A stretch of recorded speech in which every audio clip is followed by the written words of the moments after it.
Hello guys, welcome to my new vlog. तो कैसे हैं आप लोग। मैं बस जा रहा था घूमने और टहलने। घर से फ़ोन आया कि तुमको गांव आना है। मैंने की पैकिंग थोड़ी बहुत, उसके बाद मैं निकल गया गांव के लिए।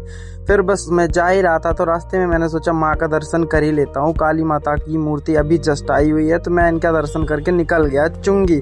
उसके बाद मैंने रोडवेज का इंतज़ार किया। कुछ देर रुकने के बाद मुझे रोडवेज मिल गई। फिर मैं ये आनंद उठाते हुए प्रस्थान कर गया अपने गांव की तरफ। ये मुझे बहुत सुकून देता है। जब मैं ऐसे बैठ के हवा लेते हुए गांव जाता हूँ ना तो बहुत अलग ही सुकून मिलता है। फिर मैं पहुंच गया गांव। हमारे गांव में केला देते भी बहुत हैं और खाते भी बहुत हैं। उसके बाद मुझे ये दिख गया बच्चा। उसके बाद मैं और आ गया तो देखा मेरा नया वाले घर में काम लगा हुआ है। तो फिर ये काम जल्दी से कंप्लीट हो जाए, यही काम के लिए मैं निकल गया सराय।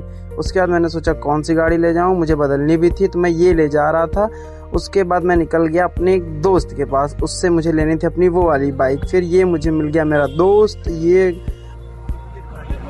मुझे देख के डरने लगा। फिर ये मेरे साथ आ गया घूमने के लिए। हम लोग घूमे।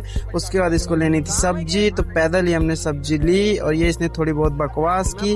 उसके बाद हम लोगों ने सोचा कि अब हम लेंगे टमाटर, लेकिन टमाटर तो सड़े हुए थे इसलिए नहीं ले पाए। फिर हम निकल गए बतासा लेने। बतासा थे नहीं, भैया ने भगा दिया बेइज्जती करके। उसके बाद मुझे काम था, मैं ले लिया पेंट और अपनी ले ली मैंने गाड़ी। उसके बाद मैंने अपना सारा सामान डिग्गी में डाला। फिर मुझे अपनी टी शर्ट भी लेनी थी वहाँ से तो मैंने टी शर्ट भी बदल ली थी। फिर मैं निकल गया गोडाउन, संजय अंकल के गोडाउन से मुझे लेने थे स्टेयर्स मैंने ले लिए। उसके बाद मैं निकल गया अपने घर की तरफ।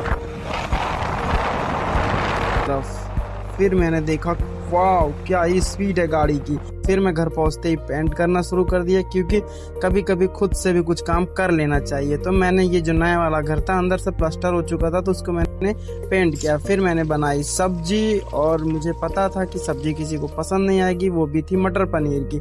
और सब्जी मैंने रेडी कर दी थी, वो मैं खा लूँगा। बाय।